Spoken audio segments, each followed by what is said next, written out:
All right, you want to go to the next slide, Judy, or whoever's controlling the Aaron? Whoever's going to run the slides. Thank you. You are invited to participate in our transportation planning process regardless of your age, race, color, national origin, including limited English proficiency, religion, creed, gender, ancestry, ethnicity, disability, age, sex, sexual orientation, gender identity or expression, veteran status, or background. You can read the full notice of your rights and protections at www.bostn.org/MPO_NON_DISCRIMINATION.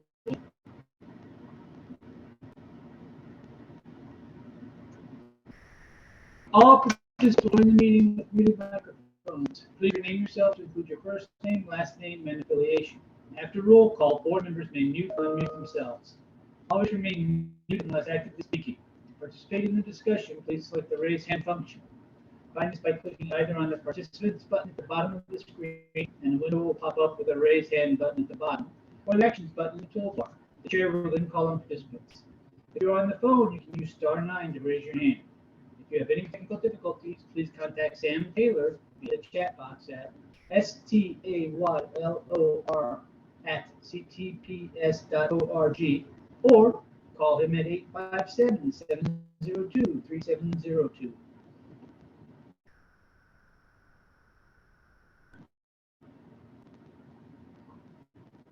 This meeting is accessible to disabilities. Zoom products compliant with exceptions to following standards: Web Content Accessibility Guidelines 2.1 Level AA standards and revised Section 508 standards. If you require any additional accommodation in order to participate fully in this meeting, please contact Sam Taylor, MPO staff at staylor@ctps.org or 857-702-3702.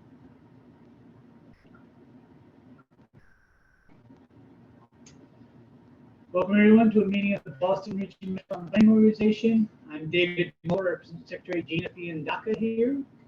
Please call roll. Mass DOT seat 2.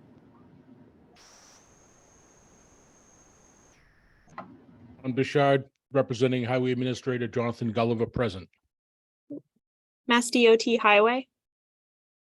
Ron Romano is joining at this moment. All right, thank you. MBTA.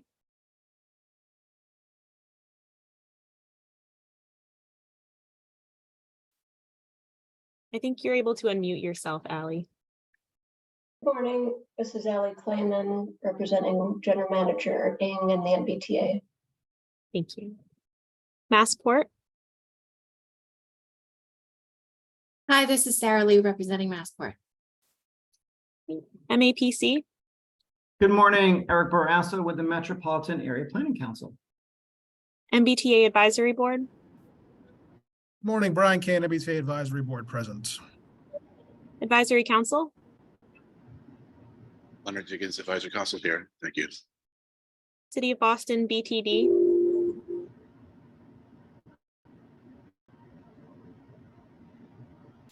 Jen Rowe with the City of Boston. City of Boston BPDA. I do not see Jim Fitzgerald at this moment. Thank you. At-large City, City of Everett. Do not see Jay Monty. At-large City, City of Newton. Josh Ostroff, representing Mayor Fuller, City of Newton. At-large Town, Town of Arlington. Good morning, John Alessi, representing the Town of Arlington, and Select Board Chair Eric Helmuth. At-large Town, Town of Brookline. Good morning, Rod King, representing Town of Brookline, and Select Board Chair Bernard Green. Intercore Committee, City of Somerville.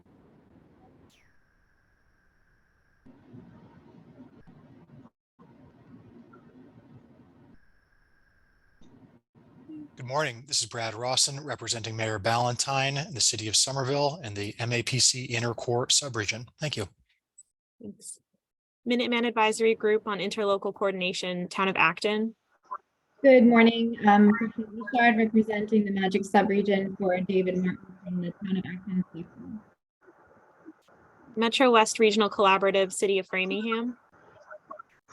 Dennis Giavetti representing Metro West and Framingham Mayor Charlie Sisko. North Shore Task Force, City of Beverly. Darlene Wynn representing the North Shore Task Force and Mayor Michael Cahill. North Suburban Planning Council, Town of Burlington. I do not see Melissa Tinforkalis. Thank you. South Shore Coalition, Town of Hull. Do not see any representatives from Hull. Right. Southwest Advisory Planning Committee, Town of Medway.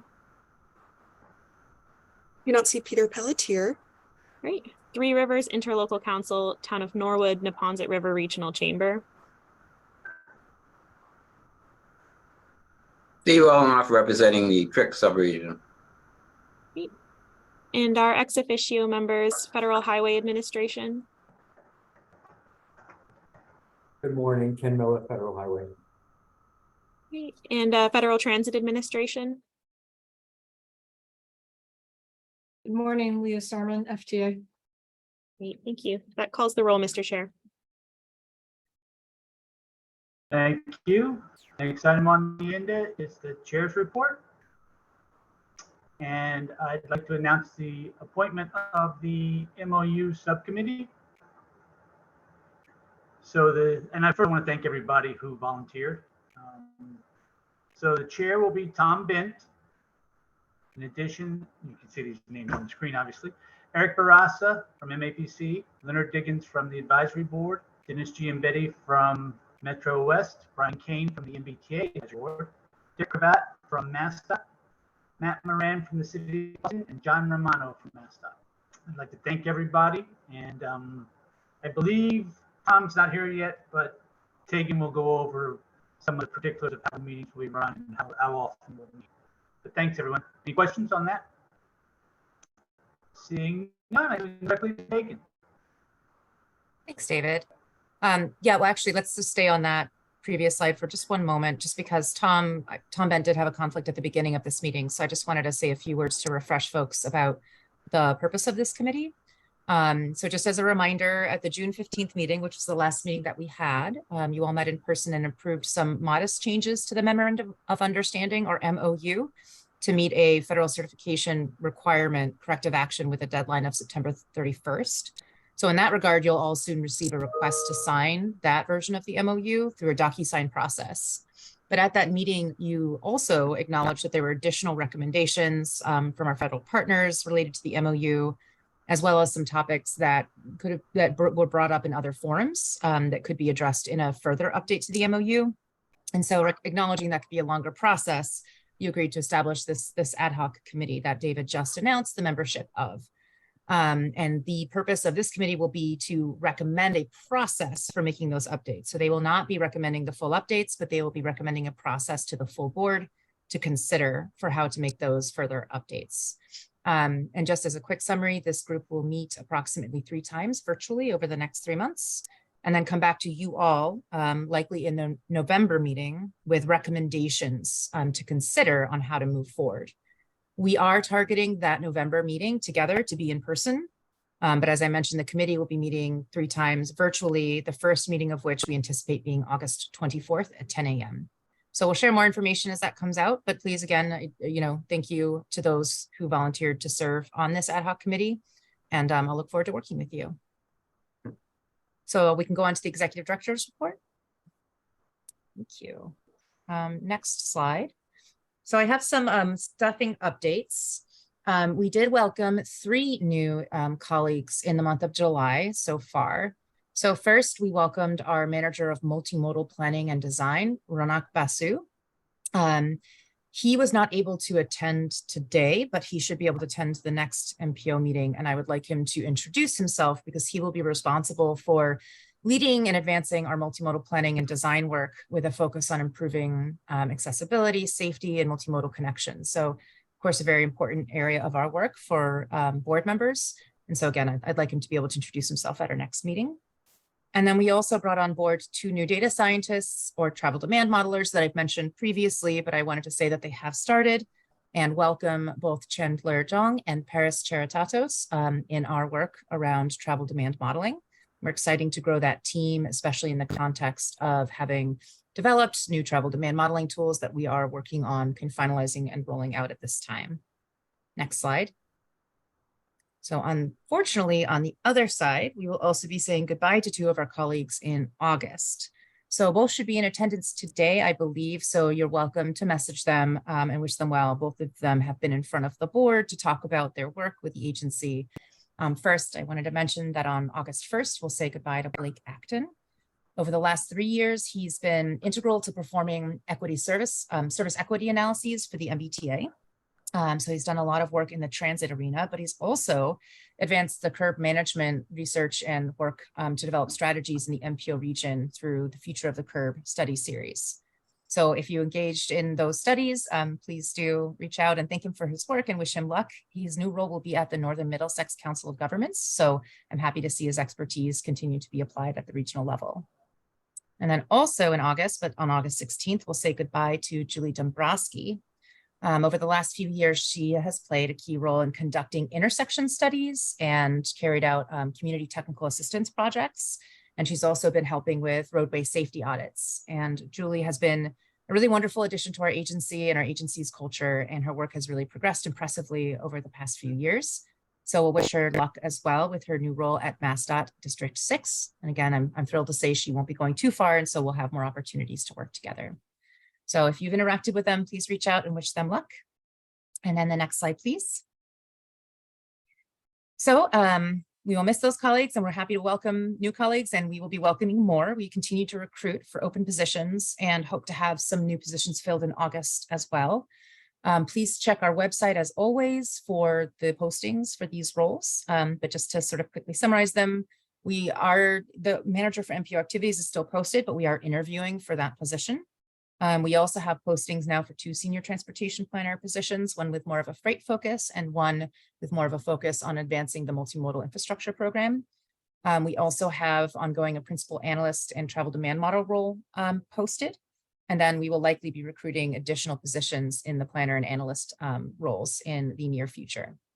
And then I don't have a slide for this next announcement, but I just did want to also share that there's an MAPC update that I think is relevant for this board.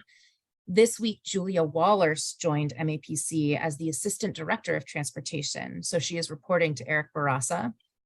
She was the Boston Program Manager for the Institute for Transportation Development Policy, or ITDP, for about 6 years. And before that was the Director of Mass Commute, which is the coalition of the TMAs, the Transportation Management Associations in Massachusetts. So we will also be welcoming Julia Wallers, and I'm sure we'll be seeing her at times in the MPO context. So next slide. Thank you. Just one quick engagement update, just that today and tomorrow our engagement staff are participating in a peer exchange. This is being hosted by MAPC and funded by the Federal Highway Administration, and it's got a focus on the investments being made in engagement and particularly reaching diverse communities. So the exchange is actually drawing in staff not only locally in Massachusetts and the Boston region, but also across the country, including Maine, Pennsylvania, and Minnesota. And we'll be sharing and discussing best practices in this area. So MAPC staff are the primary hosts, but if you have questions, you can always reach out also to Sean Rourke at SROURKE@ctps.org, who's our Manager of Communications and Engagement at the MPO. Next slide. So today's agenda, we have quite a few action items. The first will be to discuss and we hope approve the work scope for the Transit Transformation Program development. This is an area of investment in your TIP, and we are working to develop the program for that. Then we will ask you to review the public comment and vote to endorse both the Long Range Transportation Plan and the Unified Planning Work Program, UPWP. And then next slide, please. Sorry, next slide. Yeah, there you go. There are 4 TIP amendments as well today. So we'll ask you to endorse 3 of them. Amendments 8 and 9 were presented to you in June, and there have been public comment periods And then we will also present on Amendment 10 and ask you to waive the public comment period in order to meet a federal funding deadline. But Ethan LaPointe will tell you more about that. And then we'll also present TIP Amendment 11 and ask that you vote to release that for a 20-day public review period. And then finally, I will be kind of covering the last item, which will be to discuss and ask you if you are ready to vote to approve the MPO operations plan and the communications norms documents that we discussed at the last meeting. Next slide. And lastly, our next meeting will be on August 3rd. It will be at 10 a.m. But just to highlight for all of you, we do expect to have multiple committee meetings throughout August. We'll see, I think, the UPWP committee, the CMP committee, congestion management process, and the Administration of Finance committee will be meeting, as well as already mentioned, the new ad hoc committee to recommend the process to update the MOU. So keep an eye out, please, for those invitations and times. And that, Mr. Chair, is it. If there are any questions, I'm happy to answer them.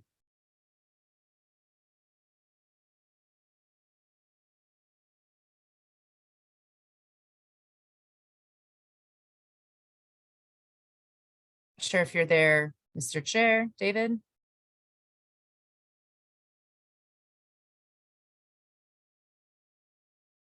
Maybe we should wait. There might be some audio issues.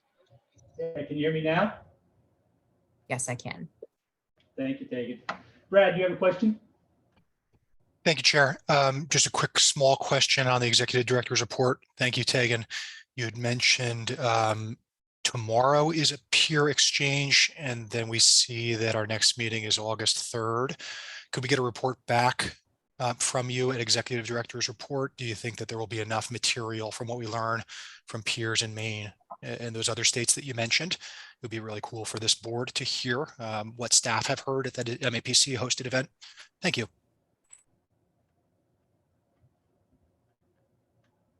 Thank you, Brad. I'm sure Tegan will report back. Next item on the agenda is public comments. Are there any at this time? Seeing and hearing none, next item on the agenda is committee chairs reports. Derek Cravat. Yes, thank you. I just wanted to let everybody know that the Unified Planning Work Program Committee met last Thursday, July 13th. We had some discussion on the final federal fiscal year 2024 UPWP, and the committee recommended that the MPO vote to endorse that today. As Tegan mentioned, that's an action item later on in this agenda. The UPWP committee will also be meeting a week from today, next Thursday, July 27th at 1 p.m., where we'll be taking up a UPWP amendment looking at reallocating some costs across categories in the current federal fiscal year 2023 UPWP. So more details are available on the CTPS calendar online, but just wanted to let folks know. Thank you. Thank you, Derek. Any questions for Derek? Seeing none. Representative Barber, I guess I must have missed your hand. I'm so sorry. Please unmute Representative Barber so she can make her public comments. Thank you so much, Chair, and I apologize for not raising my hand quickly enough, and I appreciate you taking us for public comment. I'm actually joined by Senator Jalen as well, and we are commenting on the same item, the long-range transportation plan. So thank you to the entire MPO board. We're grateful for all the work that you continue to do on transportation planning in our region. We're following up on a letter that we sent regarding the long-range transportation plan, Destination 2050, and our comment on that. So we greatly appreciate the MPO's support for the Green Line extension over many years, and particularly the inclusion of a GLX stop at Route 16 and Mystic Valley Parkway, which is referred to as GLX Phase 2. And we strongly urge the committee to include this stop in the long-range transportation plan. So as you all know, the MPO has previously programmed $150 million for the Route 16 stop. And there's been great support from this committee for that stop. However, in 2016, when there were funding challenges with Phase 1 of the GLX, the MPO decided to reprogram the funds to support the GLX1 project. We know that project is now completed. It is wildly successful in promoting mobility, and the project was actually under budget. When the MBO took that vote, then Secretary Pollack committed to complete the environmental review for phase 2. There's been a notice of project change, but the review process has not yet begun. So overall, this is a project that has been studied and would be a regional partnership. So not just benefiting the communities of Somerville and Medford where it exists, but also there's strong support from Arlington and even support from Winchester to get folks from the regional, the surrounding communities out of their cars and onto the T. So we urge the committee to also include the GLX phase 2 in the long range transportation plan. Thank you so much. Thank you, Representative. Senator Jacob. Yes, and I really can't add a lot to what Representative Barber has said, except to say that this is an important commitment. It's important that it be in the long range transportation plan, and that we move forward. I would like to know the status of the environmental impact review, but we need to continue that commitment, and we appreciate all your support so far. It was we had to support reprogramming the money in 2016, but that was an urgent problem. But now we're back, and we really want to emphasize how much our communities, particularly Somerville and Medford, support the extension to Route 16. Thank you, Senator. The next item on the agenda is the Regional Transportation Advisory Council report. Lynn? Thank you, Mr. Chair. So I have very little to report. At our last meeting, we pretty much worked on our comment letter. We are not going to have a formal meeting in August, but we are looking into doing a field trip potentially to the seaport. And to the extent that happens, and to the extent we are able to accommodate more people, we'll let the board know and invite you all along. So thank you very much. Thank you, Lynn. Next item on the agenda is the minutes of May 18th. Can I get a motion in a second to approve the minutes? And please state your name for the record when making the motion. Eric Barassa. Good morning. I will, Eric Barassa, I'll make a motion to approve the minutes of the May 18th MPO meeting. Thank you. Is there a second? Brian Kane. I'm always happy to second Eric Barassa's motions. Thank you, Brian. Motion has been made and seconded. Are there any comments, changes, questions, or suggestions? Seeing and hearing none, please call the roll. David Moeller, Yes. John Bouchard, John Bouchard, yes. John Romano, John Romano, yes. Allie Clayman, Allie Clayman, yes. Sarah Lee, Sarah Lee, yes. Eric Barassa, Eric Barassa, yes. Brian Kane, Kane, yes. Leonard Diggins, Higgins, yes. and we have Matt Moran for BTD.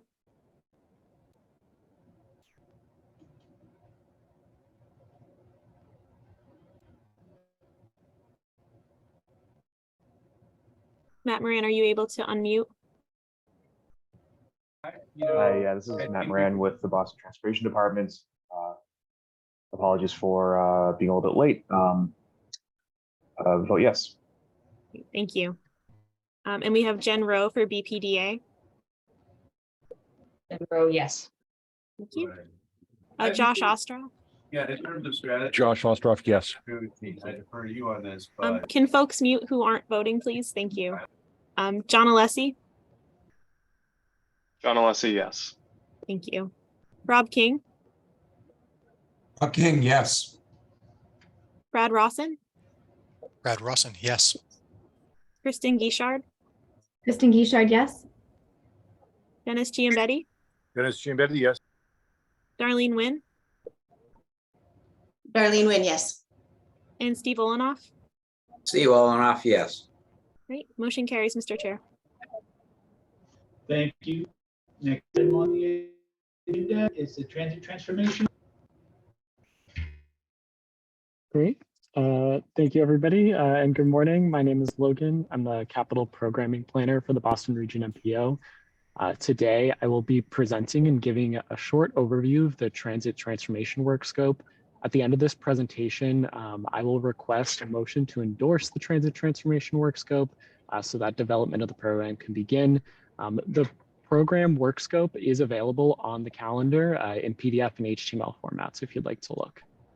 To give some information about this work scope, the work is scheduled to be completed over 8 weeks and has a budget of $34,246. This project will utilize funding originally allocated to the Transit Modernization Program as a discrete study within the 2023 Unified Planning Work Program, or the UPWP. As a reminder, the MPO's current Destination 2040 Long-Range Transportation Plan established the Transit Modernization Investment Program as one of the 6 investment programs in the Boston MPO's Annual Transportation Improvement Program, or the TIP. This investment program was focused on maintenance and modernization projects that were flagged as key priorities from MassDOT, the MBTA, and RTAs. During the development of Destination 2050, MPO staff also considered stakeholder feedback, included through the LRTP Vision and Priority Survey, as well as through Metropolitan Area Planning Council sub-regional meetings. With this feedback, MPO staff created the modified Transit Transformation Program, which continues the goals of coordinating goods data repair and modernization work, while also supporting transformative investments in our region's transit infrastructure. The Transit Transformation Program will be implemented in the upcoming federal fiscal year 2025-2029 TIP and has $6.5 million set aside for funding each fiscal year. The purpose of this work is to establish an ongoing process for identifying and selecting the most promising project candidates to fund in future TIPs under the Transit Transformation Program. The work scope is broken down into 3 separate tasks. The first task, MPO staff will conduct a literature review as well as engage stakeholders. This will include reviewing other MPO's best practices, as well as conducting engagement workshops with transit authorities, with the Regional Transportation Advisory Council, or RTAC, as well as with MPO board members. The second task, MPO staff will begin development of the Transit Transformation Program, including developing necessary components to the program, such as creating a definition of eligible products, defining entities eligible for project funding and partnership models, planning for development of the project universe, and building an application process and the materials related to that. The products of Task 2 will include a memorandum about the Transit Transformation Program that will be presented to the MPO board as part of Task 3. Task 3 entails 2 presentations to the MPO board to gain feedback on the draft developed Transit Transformation Program. The first presentation, will include a draft recommended model of the program administration, including program project evaluation criteria and a process for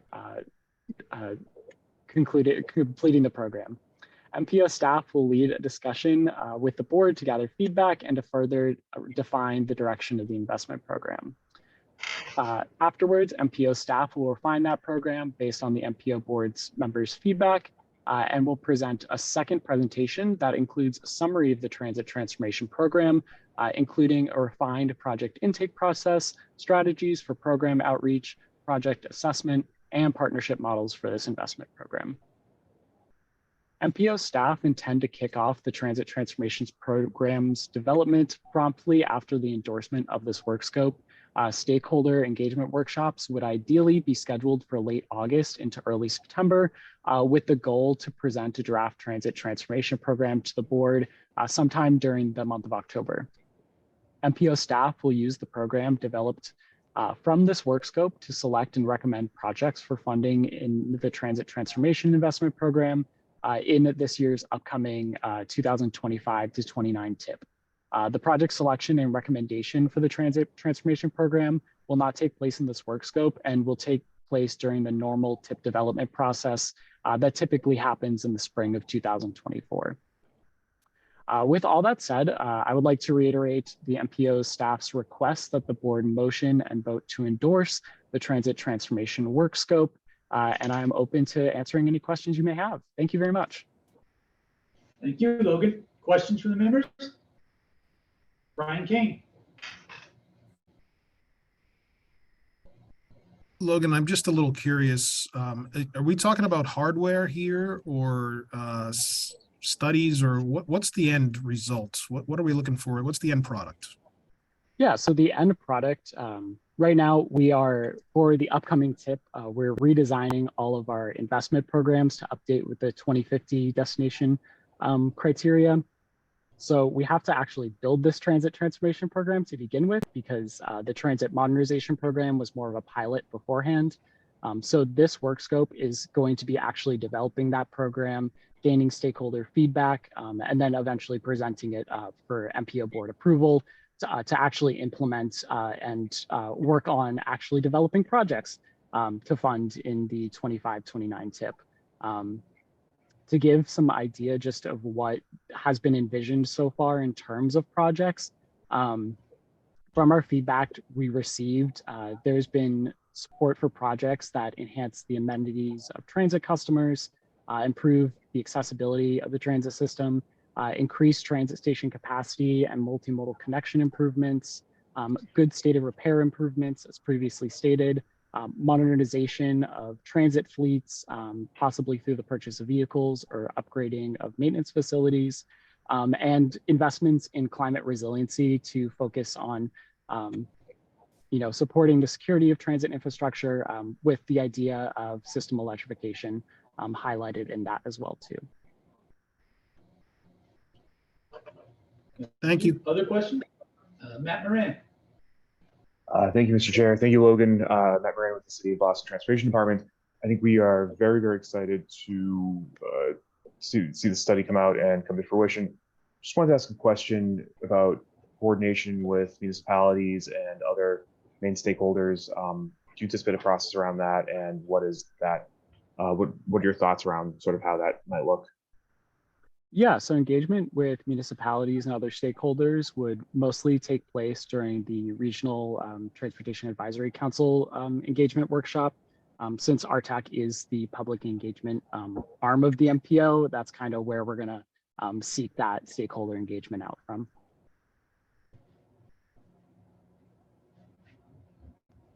Other questions? Allie Kleeman. Thanks, Mr. Chair. Yeah, thanks, Logan and Ethan, and I guess you've done a ton of work on this. I think it'd be helpful, we talked about this a little bit at the Intercore meeting yesterday, some of the challenges around some of the procurement that is required with federal funding. So if possible, I think it'd be helpful in this study to think about the size or the budget of projects that can realistically be undertaken with this program, and sort of how that relates to some of the challenges that the state agencies have with managing low budget projects, as well as some of the logistical burdens that come with federal funding and procurement requirements. Definitely, we will incorporate those ideas into kind of the literature review and that initial stakeholder engagement. Thank you, Logan. Any other questions? Seeing none, can I get a motion and a second to approve this as presented today? Brian Kane. May I defer to Lynn Diggins on this one, Mr. Chairman? Of course you may. Lynn Diggins. Well, thank you. And I now imagine you'll be excited to second my motion, because I am very excited about this. So I make a motion to approve this work plan. Thank you. Is there a second? I wouldn't say excited, Glenn. How about this? I will lacklusterly second your motion. That's good enough. I'll take anything, Brian. Motion having been made and seconded, please call the roll. David Moeller, Yes. John Bouchard, John Bouchard, yes. John Romano, John Romano, yes. Allie Kleeman, Allie Kleeman, yes. Sarah Lee, Sarah Lee, yes. Eric Barassa, Eric Barassa, yes. Brian Kane, Payne, yes. Leonard Diggins, Diggins, yes. Matt Moran, Matt Moran, yes. Jen Rowe, Jen Rowe, yes. Josh Ostroff, I'm excited to vote yes. By the way, I'm just here for David Kosis, who had to be out today and asked me to sit in for Newton. Thanks. yeah, thanks, Josh. John Alessi, John Alessi, yes. Rob King, Rob King, yes. Brad Rawson, Brad Rawson, yes. Kristen Guichard, Kristen Guichard, yes. Dennis Giambetti, Dennis Giambetti, yes. Darlene Wynn, Darlene Wynn, yes. and Steve Olenoff. Steve Olenoff, yes. Okay, motion carries, Mr. Chair. Thank you, Logan. Good work. Next item is Destination 2050, the Long Range Transportation Plan. Bradley Putnam. Thank you, Mr. Chair. Good morning, everyone. If you could go to the next slide, please. Yeah, one back. Yeah, thank you. Good morning. I'm here to present Destination 2050 public comments that have been received during the public comment period, and then request your vote to endorse the Long Range Transportation Plan, Destination 2050. Next slide, please. There are materials posted to the webpage for today's meeting. The Long Range Transportation Plan document is posted, and the public comments that were received during the public comment period are posted as well. Next slide, please. So just a reminder of the content of the Long Range Transportation Plan. It includes an overview of regional transportation needs. It includes the vision, goals, and objectives that the MPO set for the region for the next 20 years. It includes the structure of the investment programs that will guide MPO investments in upcoming TIPs. It has funding allocations to investment programs, and it has a list of recommended projects. Next slide, please. And the Long Range Plan also includes descriptions of the public engagement activities that occurred during the 4 years in which this Long Range Plan was developed. It includes the universe of projects from which the list of projects was selected. It includes an air quality analysis. It includes a financial report. It includes a system performance report, and it also includes a transportation equity performance report that it follows the MPO's disparate impact and disproportionate burden policy. Next slide, please. So there was a 30-day public comment period for the Long Range Transportation Plan that opened on June 16th and closed on July 16th. MPO staff received 18 written public comments about the Long Range Transportation Plan during that 30-day period. Staff also received 67 verbal comments at in-person engagement events over that public comment period. Staff publicized the opportunity for the public to make comments on the MPO's website and through emails to the MPO's mailing lists, through posts to social media, through direct outreach to stakeholders. Staff also printed up a paper brochure about the Long Range Transportation Plan in 6 languages and distributed it at in-person events. And during the public comment period, staff attended an assortment of virtual and in-person events. Some of the events that staff include some events were the meetings of the Regional Transportation Advisory Council, meetings of the MAPC sub-regions, and some advocacy group meetings. Staff also attended a farmers market in Mattapan, a farmers market in Framingham, and the Boston Open Streets event in Roxbury last weekend. Next slide, please. So some general themes that came out of the public comments that staff received on the Long Range Transportation Plan. Some commenters wrote about resilience. Commenters were pleased to see the new resilience goal area among the goals laid out in the Long Range Plan. And some commenters felt that the resilience goal was insufficient, that it needs to go farther. And some commenters wanted to see a greater emphasis on how transportation projects are working towards resiliency of the region's transportation infrastructure. And correspondingly, some commenters wanted to see a greater emphasis on electrification of public transit. Some commenters wrote about bicycles and pedestrians. Some commenters wanted to see a greater emphasis on safety for bicyclists and for pedestrians, given their vulnerability as road users. Correspondingly, some commenters wanted to see greater funding for the investment programs relevant to those modes, specifically the investment program for bike share support and the investment program for bicycle network and pedestrian connections. And then regarding projects and investment programs, there was concern from some commenters that the projects listed in the Long Range Transportation Plan overemphasize the highway network. Correspondingly, some commenters requested to see transit expansion projects in the list of projects in the long-range plan. And some commenters were concerned that the projects listed in the long-range plan do not sufficiently prioritize investments that benefit minority and low-income populations. Regarding the equity analysis in the long-range plan, commenters were supportive of the equity analysis that is part of the plan under the disparate impact and disproportionate burden policy. Commenters were pleased to see analysis of the impacts on minority populations and on low-income populations. And some commenters wanted to see an additional analysis for impacts on populations who have limited English proficiency. And I just also wanted to note that at the last meeting of this board, there was discussion of vehicle miles traveled and other performance measures in the context of the long-range plan, and those discussions are ongoing. Next slide, please. So next steps after today's meeting, staff will add the public comments to the long-range plan document, post a new version of the long-range plan document on the MPO's website. Next slide, please. And so I'd be happy to take any questions. And then after questions, I'd like to request that the board please vote to endorse the 2023 long-range transportation plan. Thank you. Thank you, Bradley. Questions for Bradley?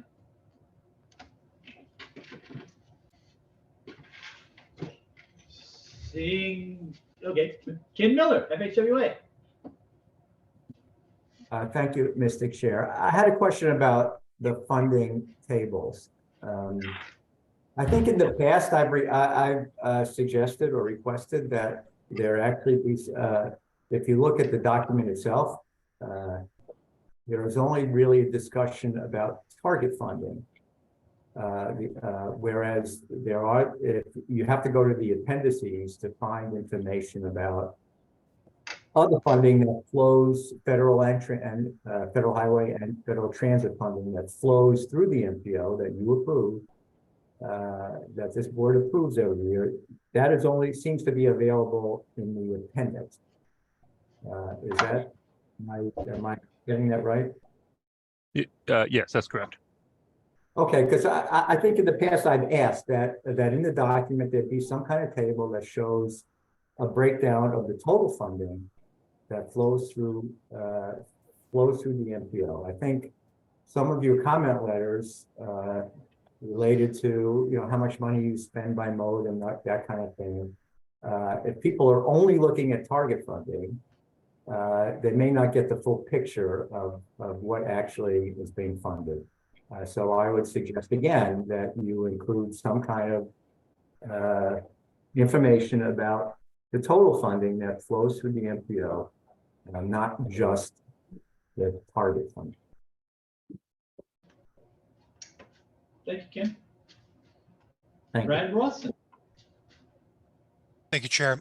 I just want to take a moment to amplify some of the questions and advocacy we heard from the Medford and Somerville state delegation earlier in this meeting.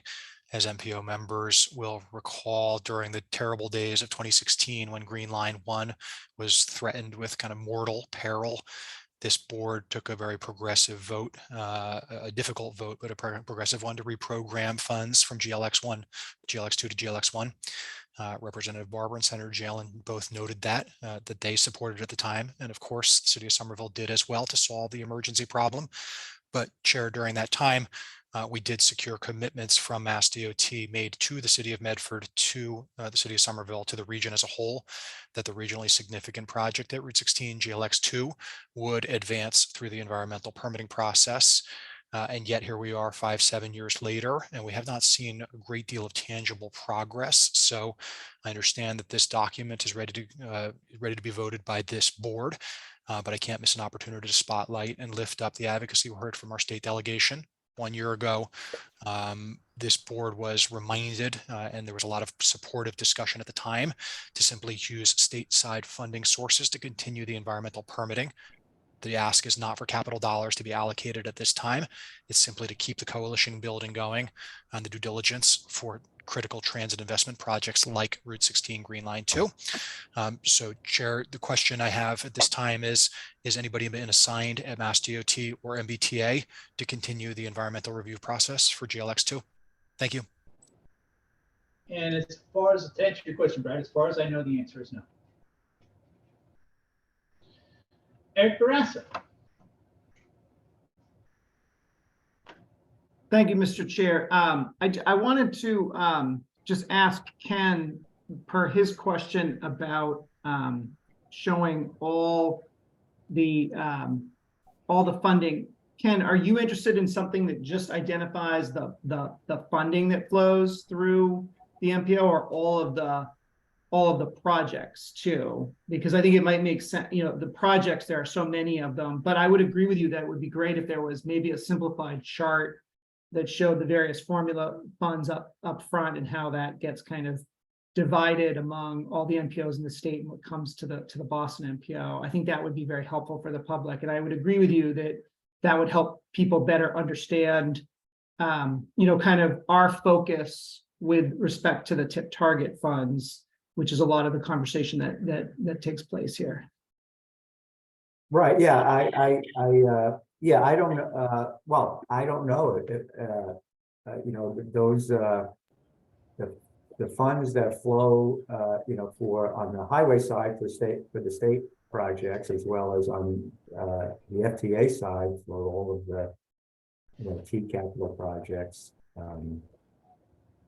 Yeah, look, I don't want the document to get too cluttered. Some of that information is available in the appendix, but I think just looking at target funding, you know, you get the impression, oh, you know, the MPO is only spending, you know, 6% of its funds on transit. Well, that's not really the case. So I'm just suggesting that there'd be a, you know, people just get a better sense of exactly what.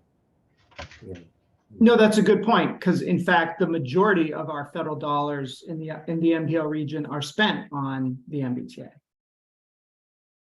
Right, and then when you look at total funding, by the way, if you add in operating costs, it's 80% of the funding is going towards transit, but you know that's not really within the purview of the MPO. But just something that talks about the funding that flows through the MPO overall. I think would be helpful to give people a full picture. Thank you. Leonard Diggins. Thank you, Mr. Chair. And I just want to express my appreciation to every person and group that submitted a comment letter. I mean, they were very informative, and I read them all. And to the extent there is more or anything that comes later, if you would like to pass that along to the advisory council, we'd appreciate it. But once again, thanks to everyone who took the time to make those helpful comments. That's it. Thank you, Chair. Thank you. Other comments or questions? Steve Olenoff.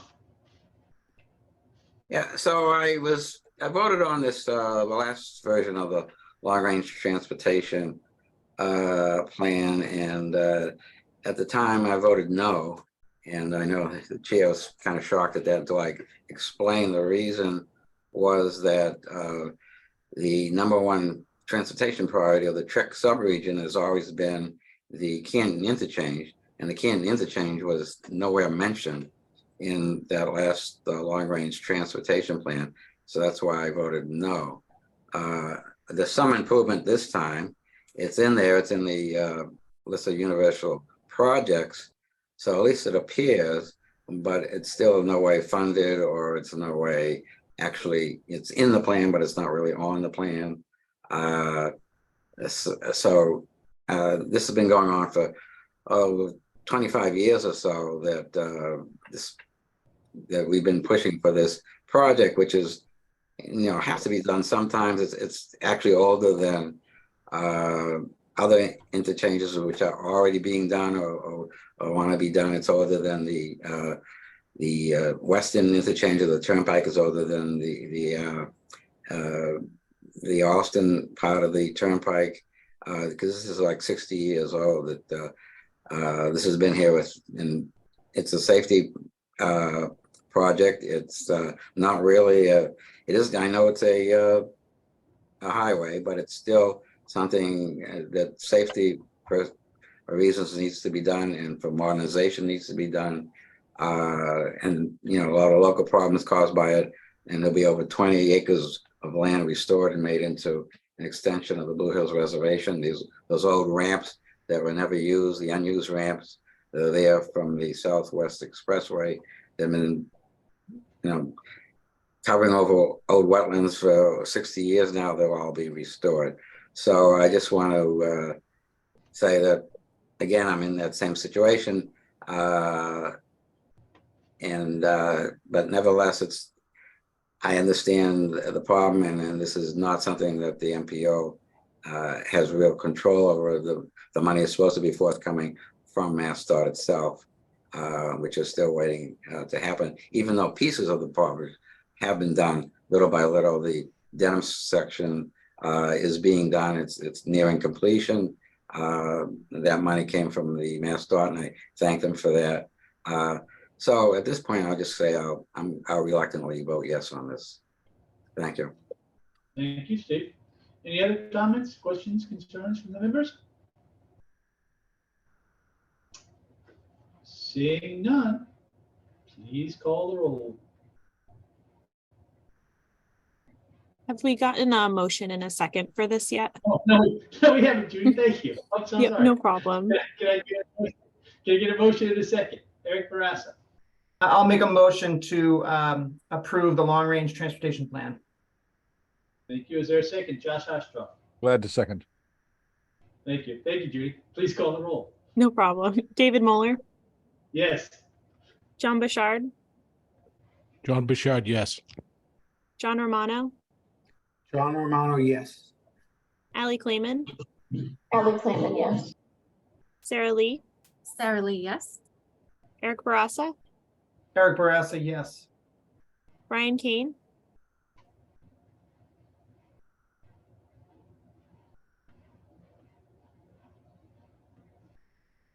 Brian Kane, are you able to unmute? I can come back. Leonard Diggins, Diggins, yes. Matt Moran, Matt Moran, yes. Jen Rowe, Jen Rowe, yes. Josh Ostroff, Josh Ostroff, yes. John Alessi, John Alessi, yes. Rob King, Rob King, yes. Brad Rawson, Brad Rawson, yes. And Judy, please note that Tom Bent has arrived and will take over the Intercore board seat after this vote. Thank you. good to know. Thank you. Kristen Guichard, Kristen Guichard, yes. Dennis Giambetti, Dennis Giambetti, yes. Darlene Nguyen, Darlene Wynn, yes. and Steve Olenoff. Steve Olenoff, I reluctantly vote yes. Thank you. Brian Kane, are you able to vote now?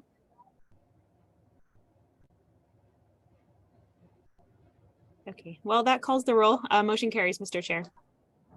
Thank you. Next item on, thank you, Brad. Next item on the agenda is action item on federal fiscal year 2024 Unified Planning Work Program. Srileka? Thank you, Mr. Chair. Good morning, all. My name is Srileka Murthy, and I'm the manager of the Unified Planning Work Program. I have a short presentation today where I'll be discussing the comments we received during the public comment period for the federal fiscal year 2024 UPWP, as well as some edits to the document made by staff, and conclude by requesting your endorsement of the FFY 2024 UPWP. Next slide, please. Staff received 6 comments in total, 3 from members of the public, 1 from the Regional Transportation Advisory Council, and 2 from our partner agencies, MassDOT and the MBTA. Next slide. Comments from members of the public were generally supportive of the work outlined in the UPWP and offered some suggestions.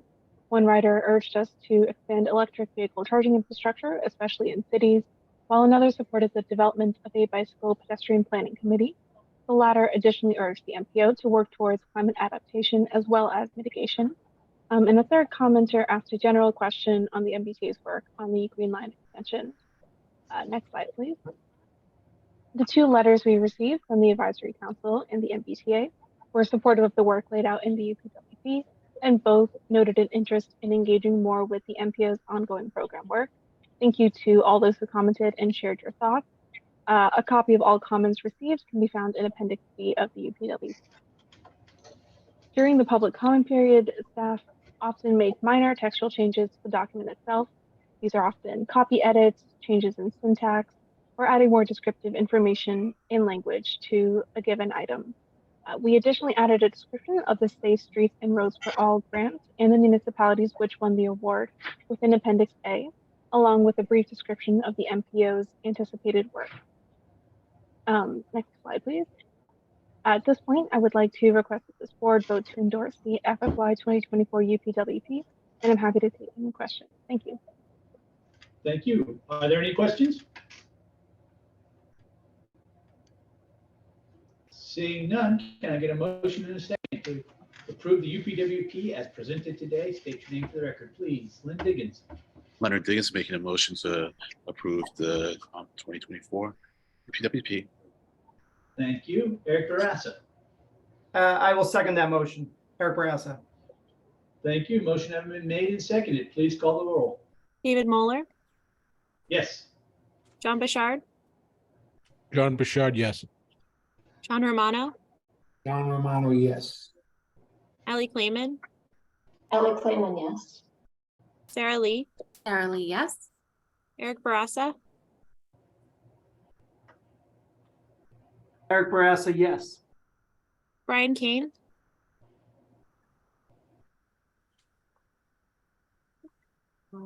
go to Leonard Diggins, Diggins, yes. Matt Moran, Matt Moran, yes. Jen Rowe, Jen Rowe, yes. Josh Ostroff, Josh Ostroff, yes.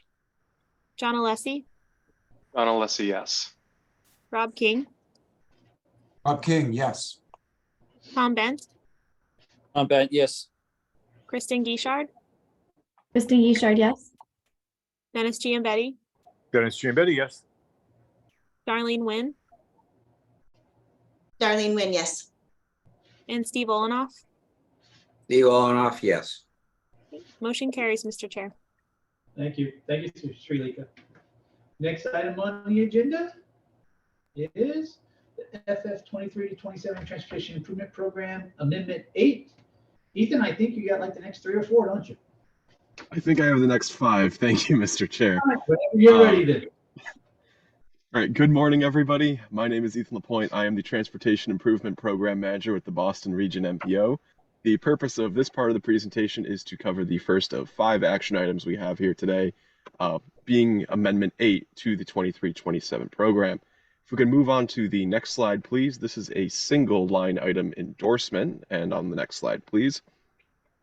To summarize the contents of Amendment 8, this was one line item which proposed a cost increase and delay for Project 607342, which is the intersection improvement at Route 28 and Chickatobit Road in Milton.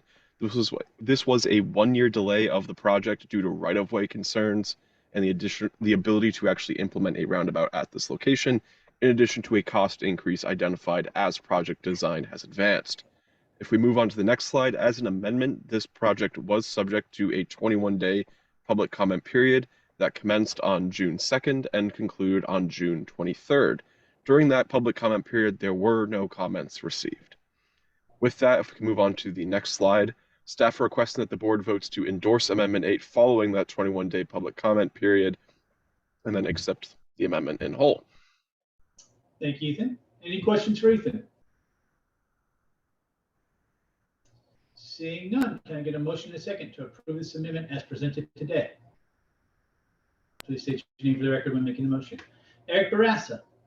Eric Barassa, I will make a motion to approve Amendment 8. Thank you. Leonard Diggins. I will second it, Mr. Chair. Diggins. Thank you. Motion has been made and seconded. Please call the roll. David Moeller, Yes. John Bouchard, John Bouchard, yes. John Romano, Yes. Allie Clayman, Allie Clayman, yes. Sarah Lee, Sarah Lee, yes. Eric Barassa, Eric Barassa, yes. Brian Kane, still be away. Leonard Diggins, Diggins, yes. Matt Moran, Sorry, Matt Moran, yes. Jen Rowe, Jen Rowe, yes. Josh Ostroff, Josh Ostroff, yes. John Alessi, John Alessi, yes. Rob King, Rob King, yes. Tom Bent, Tom Bent, yes. Kristen Guichard, Kristen Guichard, yes. Dennis Giambetti, Dennis Giambetti, yes. Darlene Nguyen, Darlene Nguyen, yes. and Steve Olenoff. Steve Olenoff, yes. Motion carries, Mr. Chair. Thank you. Next item on the agenda is action item 23 to 27 tip amendment 9, Ethan Lapointe. Thank you again, Mr. Chair. So moving on to the second action item for the federal fiscal years 23 to 27 tip. This is Amendment 9, which, like Amendment 8, was a single line item amendment, which entailed the programming of a federal fiscal year 2023 community project funding, or earmark, to support electric vehicle charging infrastructure in Cambridge. This was a $1 million earmark through federal community project funding, matched with $250,000 in local funds. If we move on to the next slide, like Amendment 8, this had a concurrent 21-day public comment period, also beginning June 2nd and concluding June 23rd, with no public comments received. As board members may recall from the June 1st meeting, the reason why Amendment 8 and Amendment 9 were separate action items was given the timing as to when materials were made available for the June 1st meeting. If we move on to the next slide, staff requests that the board votes to endorse Amendment 9 following the conclusion of that 21-day public comment period. Thank you, Ethan. Any questions for Ethan? Then your hand is up. Are you going to ask a question or make the motion? Or just take your hand down. Is there a motion? Sorry about and a that. second to approve the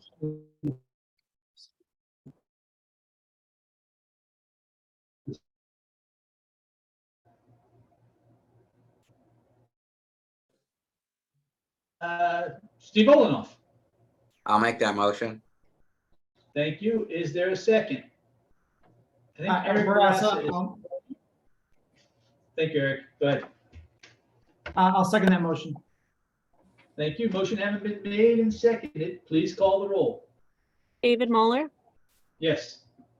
John Bouchard, John Bouchard, yes. John Romano, Yes. Ellie Clayman, Ellie Clayman, yes. Sarah Lee, Sarah Lee, yes. Eric Barassa, Eric Barassa, yes. Brian Kane. He's not back yet. Leonard Diggins, Diggins, yes. Matt Moran, Matt Moran, yes. Jen Rowe, Jen Rowe, yes. Josh Ostroff, Josh Ostroff, yes. John Alessi, John Alessi, yes. Rob King, Rob King, yes. Tom Bent, Tom Bent, yes. Kristen Guichard, Kristen Guichard, yes. Dennis Giambetti, Dennis Giambetti, yes.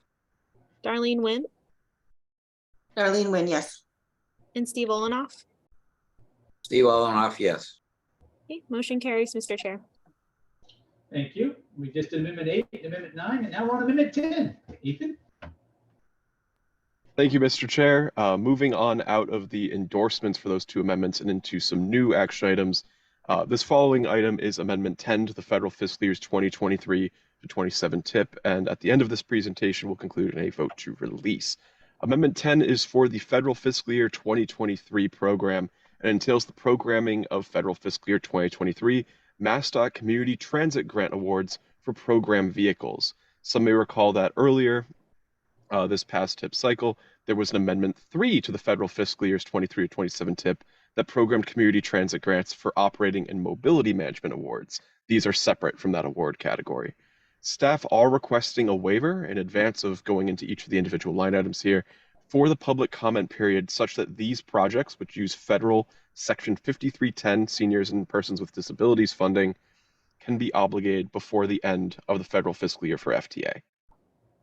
If we move on to the next slide to kind of look at changes by line item, I'd like to start off with some special thanks actually to some folks in MassDOT Rail and Transit Division, specifically Rachel Fichtenbaum, who provide a reference table that delineates the different kinds of asset classifications for some of the van types and useful lifetimes that I'll be referring to later in this presentation. This reference table can be found on the calendar for this meeting under this amendment.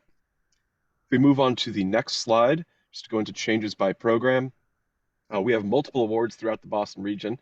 So I'll just start off with some of the Regional Transit Authority awards. The Cape Ann Transportation Authority was awarded funding for 6 replacement vans at $1.1 million. Metro West RTA was awarded a total of 5 different van programs, including, for the first time with the Community Transit Grant Program, the first time that electric vehicles have been awarded for these kinds of operations, 2 of which in Metro West's case are Ford E-Transit cargo vans, and 3 being replacement Type E-Class vans. Somerville, Cambridge, Medford, or SCM Community Transportation received awards for replacement for 2 different van types. And if we go on to the next slide, we have awards for 1 van for Cohasset Elder Affairs, 1 for Hingham's Council on Aging, 2 for Marblehead of 2 different types, and Medfield's Council on Aging as well for 2 different van types there as well. And on to the next slide. We have a 30-foot bus and a less than 30-foot bus for service expansion for Opham's Corner Health Committee, a replacement van for Revere, and a replacement Type E van for Hull's Council on Aging. And I think that is the last list if we go off this slide. Oh, no, I missed 3. We also have the purchase of a replacement van for Randolph and an electric van replacement for Manchester, in addition to a replacement Type E2B van for Manchester as well. With that, if we move on to the next slide, staff are requesting that the board votes to waive the typical 21-day public comment period for Amendment 10 as part of this action. A waived public comment period is required in order to endorse Amendment 10, this endorsement effectively being today, by August 3rd, 2023, such that funding can be obligated before the end of the Federal Transit Administration's fiscal kind of books closure. Under the public engagement plan, the minimum allowable public comment period is 15 days, which could not be accomplished prior to the August 3rd MPO meeting, and therefore a waiver of a full public comment period is required instead of the usual shortened one. With that, if we go on to the next slide, I think we have discussion and vote. Thank you, Ethan. Questions, comments? Leonard Diggins. Thank you, Mr. Chair. So I'm curious as to why we are getting these at this point in time, and I don't have a problem with them. I'm just more want to understand how it is that they're coming in. I'll just use a short term late, and also I may have a follow-up question based on the answer to that question. Ethan, do you have any answer you want me to try to answer? My understanding is that the awards were received at a time in such a timeline where, while there was sufficient time to program them through a tip action, there was an assumption that the closure of the FTA's books would be later in August or in September, and instead it is more around the early part of August. And due to the total amount of time it takes to transmit a tip action, not only for the 21-day public comment period and the endorsement, but then full transmittal to partners at FHWA and FTA, it just could not be accomplished in time before that earlier closure. I do know we do have some folks from FTA here who may be able to speak to the specific logistics of how that action works. Right, and Mr. Chair, because what I'm getting at, and once again, I'm happy with these. I'm happy to see what we was proposed here. I just want to get a sense as to whether the timing though affects the choice that we made, and if it's a matter of the money's coming in late, then we're doing the best we can with the money's coming in late. To the extent that they had already arrived, and we had issues with on our end, then it's an area in which we can improve. And if it would make an impact on the projects that we would select, then we can work accordingly to make better selections. That's the basis of my questions. Thank you. Derek Cravat. Yeah, I just wanted to address that question. So I think as far as the timing, it's sort of dictated by when the Rail and Transit Division, which runs the Community Transit Grant Program at MassDOT, and administers that and makes decisions about awards. The timing of when we amend these onto the tip kind of depends on when they complete that process, and there's a few layers of approval as well, both at different levels of the state. And so they sort of told us in late June about these amendments, and so we just are following the process based on the timing of their decisions. But they do have a process whereby they make decisions about the project selections. And so they have their own scoring rubric and things like that. And part of their sort of process is to use that to make decisions. So they kind of have their own project selection process, and then typically we just amend those onto the tip to meet the FTA requirements to show those on the tips. But yeah, it's sort of directed by when they tell us to amend those on. Yeah, so I will just add something. This is an issue between the state and the FTA about getting our timing correct. So as I think Ethan pointed out earlier, FTA Region 1, possibly maybe FTA National, closes the books in early August. Okay. Typically, for a highway program, we close our books at the end of the federal fiscal year. For transit projects, there's a whole host of other things that have to happen for a transit project to get finally obligated. I think it includes review by the Department of Labor. So there are things that have to happen in advance of the end of the fiscal year that require FTA to close their books earlier. We should have been more proactive in realizing that. We will be next year. We hope not to do this again, but we are at a place where in order to get these funds obligated this year, before August 3rd, we need to ask the MPO to waive your process. Leah? Yes, thank you, Mr. Chair. So as the chair said, we do have quite a process that we have to go through before we can close our financials at the end of the year. And the grants have, depending on the funding source and the type of project, a lot of steps they have to go through. And so we have to have this STIP, not just the tip, but the full STIP, gone through MassDOT and through federal approvals before we can take those grant awarding steps. And I would also just like to add a particular challenge with this year is that these funds are lapsing. So it is really important to us that we are able to obligate them before the end of the year. But just quickly and short, it seems like these projects, these are what we would have selected anyways, right? Whether we had more time or not, it seems like it went through the scoring process. As expected. So the quality or the type of project isn't being affected by the timeline. Is what I'm hearing. Thank you. Do you have a question? No, just with that explanation, I'm glad to make a motion to waive the comment period, but if others have questions or comments, I'm glad to defer. Any other questions?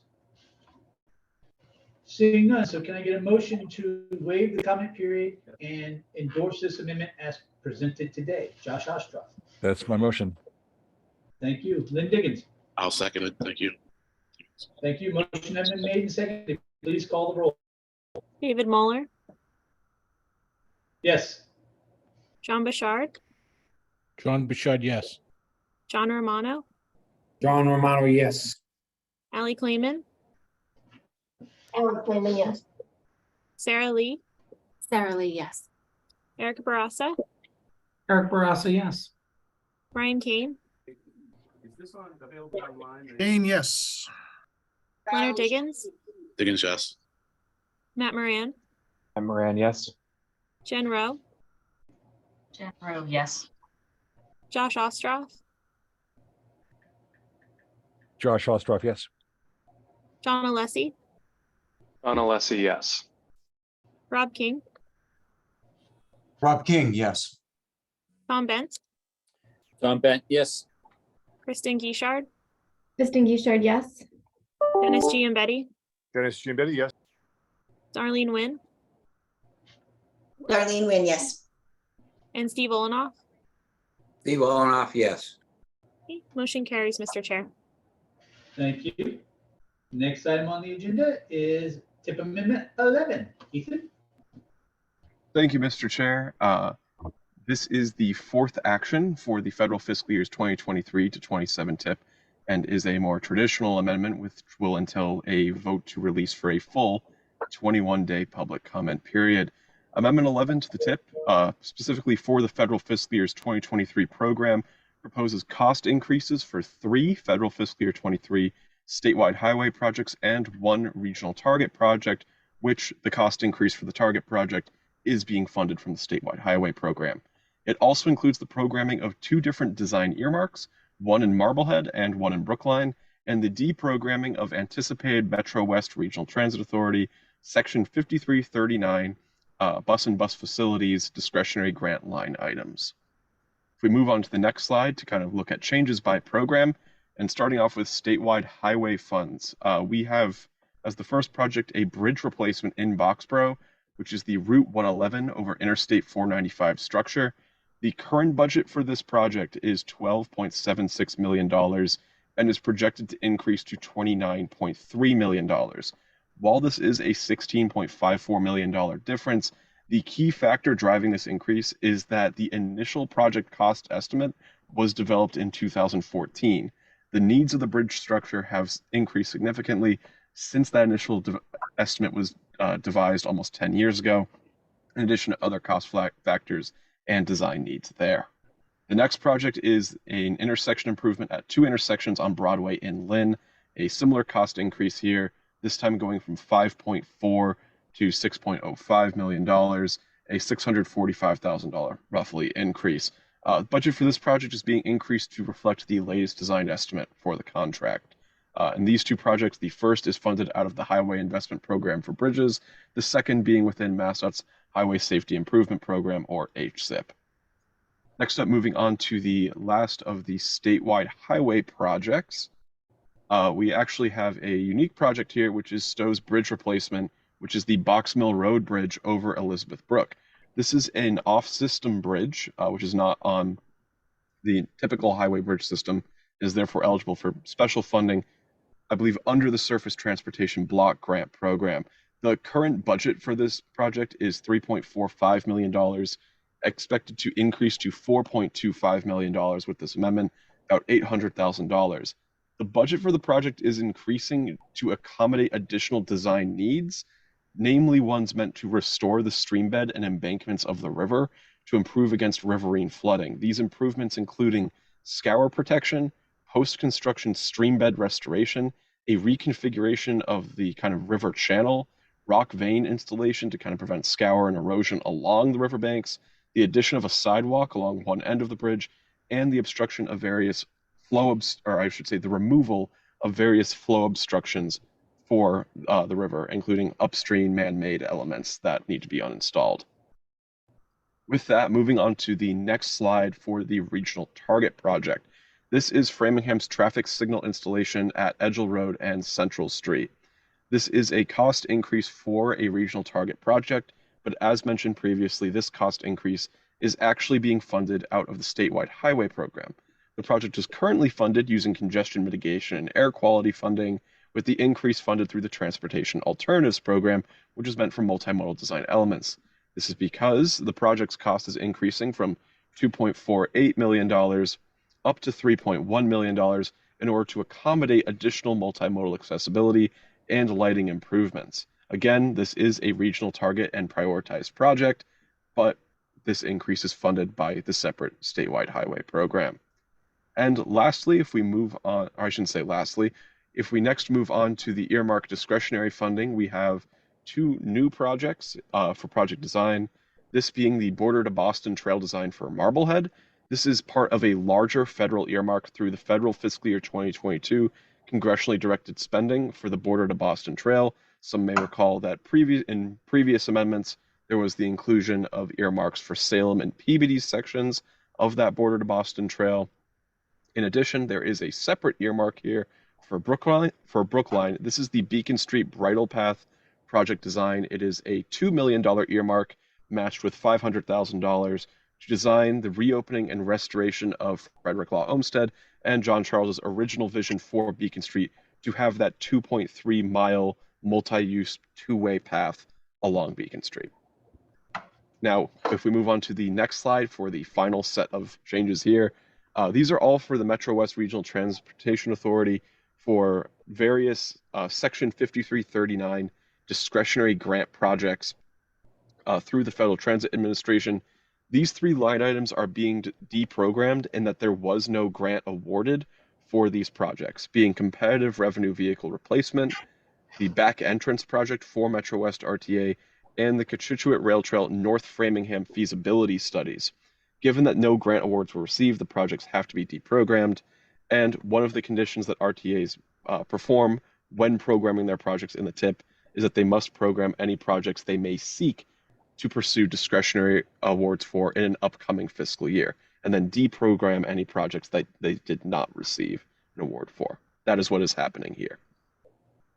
With that, if we move on to the next slide, given that this is a full amendment, there is a 21-day public comment period here, and staff are requesting that the board votes to release Amendment 11 for that public comment period, commencing tomorrow, July 21st, and concluding August 11th. With that, I'd be happy to open the floor to discussion. Thank you, Ethan. Are there any questions from the members? Eric Barassa. Mr. Chair, I'll make a motion to approve Amendment 11. Thank you. The release of Amendment 11.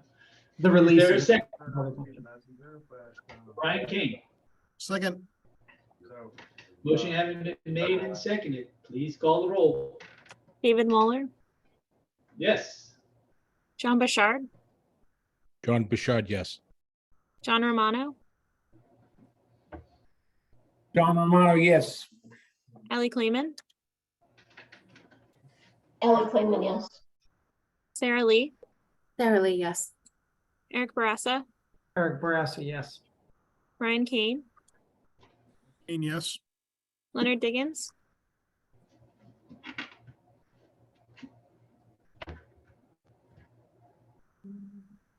okay. Matt Moran, Matt Moran, yes. Jen Rowe, Jen Rowe, yes. Josh Ostroff, Josh Ostroff, yes. John Alessi, John Alessi, yes. Rob King, Rob King, yes. Thank you. Tom Bent, Tom Bent, yes. Kristen Guichard, Kristen Guichard, yes. Dennis Giambetti, Dennis Giambetti, yes. Darlene Wynn, Darlene Wynn, yes. and Steve Olenoff. Steve Olenoff, yes. And going back to Len, are you able to vote? Yeah, taking shots. Sorry about that. No worries. You're voting yes. I certainly am. Thank you. Motion carries, Mr. Chair. Thank you. Next item on the agenda is action item for the FY 23-27 tip adjustment number 4 for the fifth and final time today. Ethan LaPointe. Thank you, Mr. Chair. This is the fifth and final change for the federal fiscal years 2023 to 27 tip. This is a tip adjustment, which is adjustment 4. For the federal fiscal year 2023 program, adjustment 4 proposes one line item change. This is a moderate cost increase and funding source adjustment for project 610674 in Newton, which is the reconstruction of Comm Ave from east of Auburn Street to Ash Street. If we move on to the next slide, we can see in detail what this line item looks like. There are two changes here, being a cost increase and that source change. This will now include Transportation Alternatives Program funding in addition to its existing funding for congestion mitigation and air quality. The current budget for the project is $6.54 million with a new budget of $6.8 million, an increase of $258,001. This project's cost increase does not meet the threshold for a general tip amendment, and therefore this change is being handled as an adjustment, which does not have a public comment period requirement associated with it. If we go on to the next slide, staff are requesting that the board votes to endorse adjustment 4 and this project's change. Thank you, Ethan. Any questions from the members? Seeing none, can I get a motion and a second to approve this adjustment as presented today? Josh Ostroff. Thank you, David. I was actually just going to say this project is going to be part of an emerging shared use path network coinciding with the bridge, a new bridge across the Charles River, and the shared use path along Route 30 and Wayland, just for members' information. Appreciate MassDOT's collaboration on this. I would move to endorse adjustment 4. Thank you. Eric Barassa.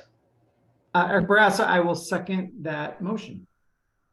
Thank you. Motion having been made and seconded, please call the roll.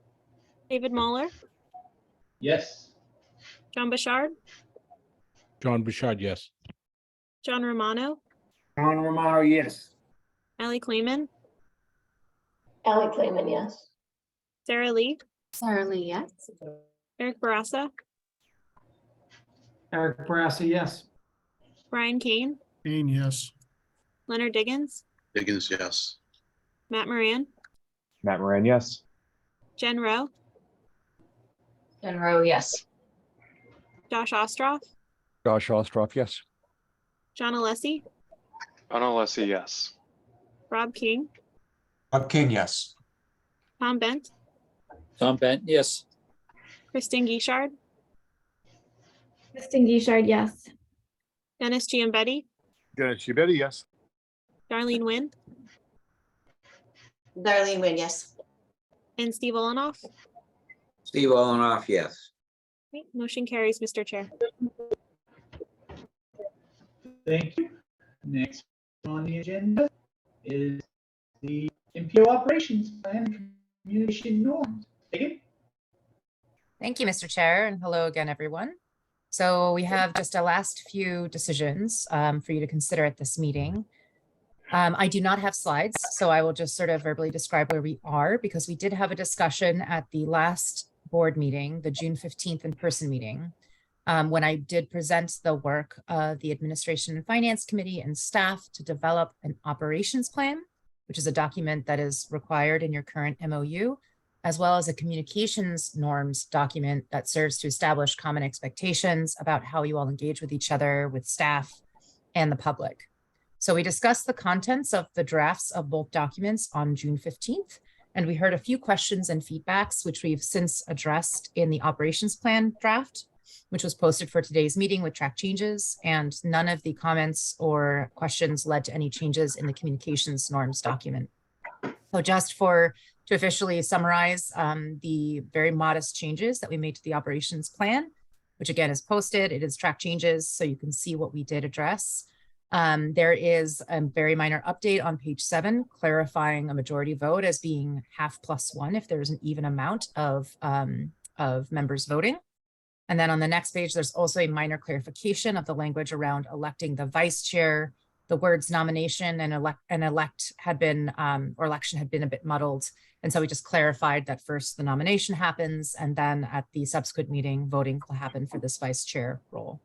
So those are the only real substance changes in the draft that is currently posted for this meeting. We did hear some feedback at the last meeting about the member election process. So the cycle of electing the cities and towns and sub-regional representatives. And we did note those comments and discuss them with our representatives from MAPC and the MBTA Advisory Board, who are responsible for handling elections per the MOU. And we discussed, and because the board recently approved a new voting process, we discussed continuing this newly approved process and assessing it in the context of that feedback after there has been a full round of elections. That's at least 3 election cycles. So we thank folks for feedback. We did address what we felt needed to be addressed in this current draft, and we'll continue to assess as we move forward, as this is a document that can be updated on a regular basis. So if you vote to approve the operations plan and the communications norms, the operations plan itself first would be finalized, and we'd be adding in an appendix which has a timeline of the key activities and events that are in the operations plan or laid out in the operations plan. So we would incorporate that timeline into the final document, and then we'd also incorporate those events that are outlined in the operations plan in our agenda planning process for the year. And then if you approve the communications norms document, we will then finalize the document and go through a process to share it and ask for signatures of receipt by all designees and alternates serving on the board and committees. With that, Mr. Chair, I'd like to send it back to you, open it up for conversation, and if you'd like a vote. Thank you, Dagan. Are there questions, comments, issues? Brian Kane. I was going to move approval if that's acceptable at this time. No, I actually have a question if nobody else does.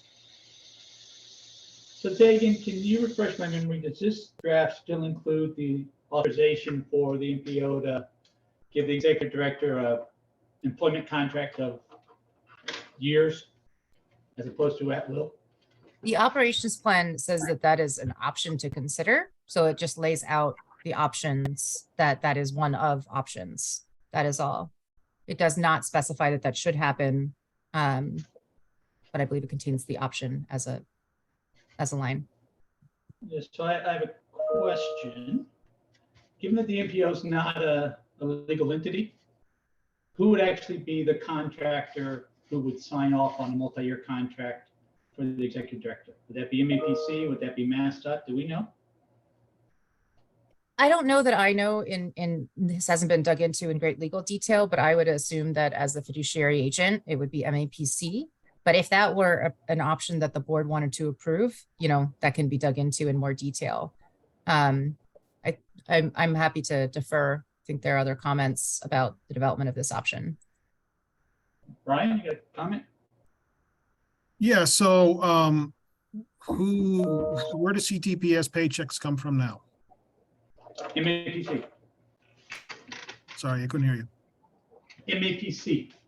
Okay, so then MEPC would have to sign the contract. I guess. Eric, I'm not a lawyer, and I don't play one on TV.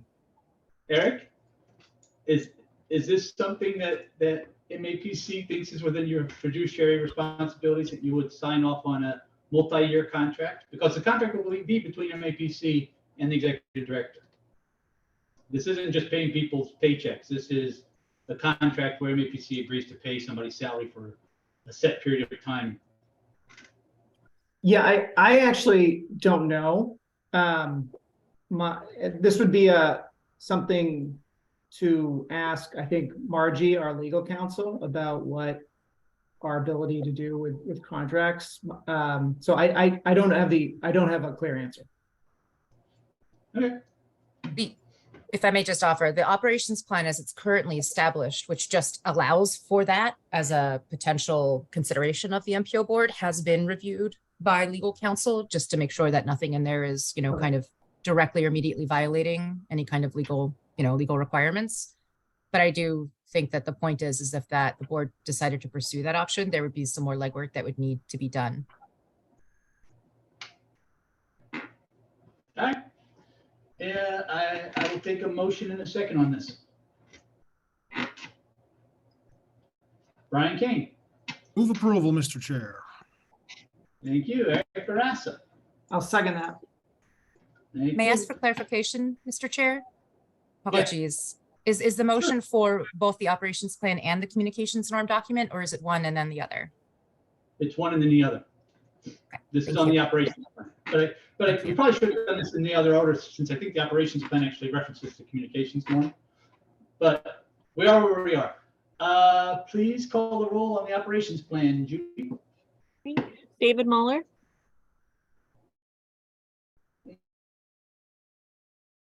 Sorry, I couldn't hear you. Please say yes. All right, thank you. John Bouchard. John Bouchard, yes. John Romano. John Romano, yes. Allie Clayman. Allie Clayman, yes. Sarah Lee. Sarah Lee, yes. Eric Barassa. Eric Barassa, yes. Brian Kane. Kane, yes. Leonard Diggins. Diggins, yes. Matt Moran. Matt Moran, yes. Jen Rowe. Jen Rowe, yes. Josh Ostroff. Josh Ostroff, yes. John Alessi. John Alessi, yes. Rob King. Rob King, yes. Tom Bent. Tom Bent, yes. Kristen Guichard. Kristen Guichard, yes. Dennis Giambetti. Dennis Giambetti, yes. Darlene Wynn. Darlene Wynn, yes. And Steve Olenoff. Steve Olenoff, yes. Great, motion carries, Mr. Chair. Thank you. Now, on the operations, communications norms. Are there any questions? Tegan, I have one. Can you refresh my memory? What happens if somebody violates the communications norm? Yeah, so I will just, there's on the document, there is a reporting section. And what it does is it lays out a few steps that would be undertaken. So just referring to it right now to make sure I don't misspeak. So essentially, it would say that any potential violations would be reported to the chair or the vice chair of the MPO. And also that the executive director would investigate an accusation of violation if it related to staff. And that the chair and vice chair would review those reports and then either contact the board or committee member who has been observed violating the norms and request that they follow those norms. And then if there are additional reports of those violations, then there are options laid out in the document for the chair and vice chair to jointly pursue. Those could be asking for an apology or censoring. It could be contacting the chief executive officer, official holder of the seat, to inform them and ask that a new designee be appointed. And or as needed, refer to human resources departments for review and recommendations, both Mass DOT and MAPC. So that's the full scale of kind of steps that this lays out as options. And I think that answers your question, but let me know. That answers my question. Thanks, David. Any other questions or comments? Seeing none, please call the roll. Eric, I'm sorry. I'm sorry. Eric Carassa. I'll make a motion to approve the communications norm document. Thank you. Brian King. Or Tom Bent. One of you. Second. Thank you. That was Brian King seconding. Please, motion having been made and seconded, please call the roll. Right. David Muller, Yes. John Bouchard, John Bouchard, yes. John Romano, John Romano, yes. Allie Clayman, Allie Clayman, yes. Sarah Lee, Sarah Lee, yes. Eric Barassa, Eric Barassa, yes. Brian Kane, Kane, yes. Leonard Diggins, Diggins, yes. Matt Moran, Matt Moran, yes. Jen Rowe, Jen Rowe, yes. Josh Ostroff, Josh Ostrov, yes. John Alessi, John Alessi, yes. Rob King, Rob King, yes. Tom Bent, Tom Bent, yes. Kristen Guichard, Kristen Guichard, yes. Dennis Giambetti, Dennis Giambetti, yes. Darlene Wynn, Darlene Wynn, yes. and Steve Olenoff. Steve Olenoff, yes. Motion carries, Mr. Chair. Thank you. Next item on the agenda is member items. Are there any? Seeing none, can I get them? Oh, Brad Rawson, do you have an item?